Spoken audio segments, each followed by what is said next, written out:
Hello and welcome to PECO TV. This is the first of a two-part series looking at working with the Wills Modern range of products, focusing on the SSM 322 DPD Distribution Depot. Over the course of these two programs, we will build a small diorama which consists of multiple Wills Modern kits combined together to make larger buildings and demonstrate the other very useful products in the range.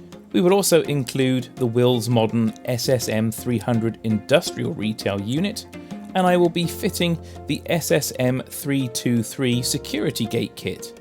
Plus I will install the SSM 316 Modern Palisade Fencing and Gates, as well as using some of the components from the SSM 319 Modern Level Crossing Roadbed in this diorama.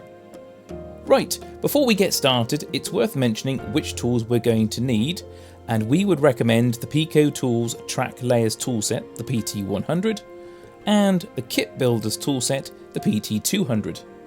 Plus, you will need these glues, a larger craft knife, and a set square.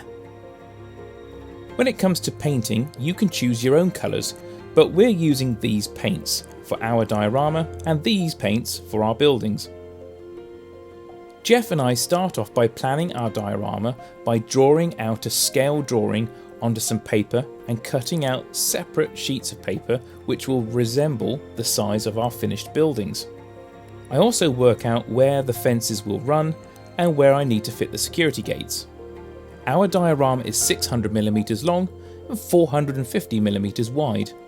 The low relief industrial kit has a length of 336mm and is 84mm deep. The DPD building as a standalone unit is 168mm by 168mm. However, we will be combining two of these buildings to make a much larger unit. Once we've settled upon a position for all these buildings, I will then lay the track and ballast. Then I paint the side of the rail a dark rusty colour and using the PECO track bed weathering kit to filthy up my ballast. I'm using textured mud effect down the side of the track. This is where I will install the palisade fencing. While I continue weathering the track, Jeff makes a start on preparing the SSM 322 DPD distribution depots. He lays out one of the kit's components and then begins removing them from their sprues. Now we are building two kits simultaneously, and at the right time we will join them both together.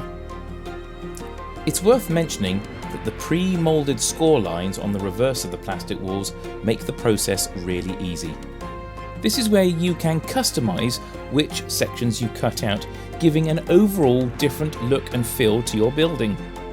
Jeff begins to cut out all the doors and windows, plus he cuts out the roller shutters and the large container door openings.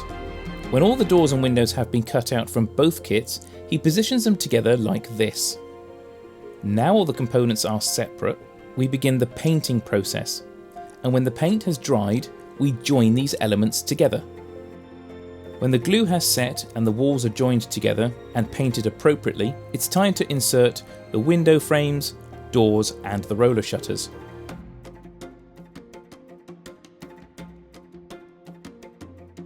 Next, Jeff cuts out the glazing from the packaging and fits it onto the back of the windows. While Jeff is fitting the glazing into the windows, I've been busy putting together the diorama. I've used textured concrete coloured spray paint to create the hard standing around the positions of the buildings. I've also drawn with a pencil the lines where I feel the fence line should be. Using brown paint, I highlight those areas I wish to apply the static grass onto. When the paint is dry, I use the PSG 10 basing glue and the PSG 1 static grass applicator with 4mm autumn grass, the PSG 423, over the top of the brown paint and leave it to dry. Next, I'm using a mixture of washes to create the concrete pad effect and leave it to dry overnight.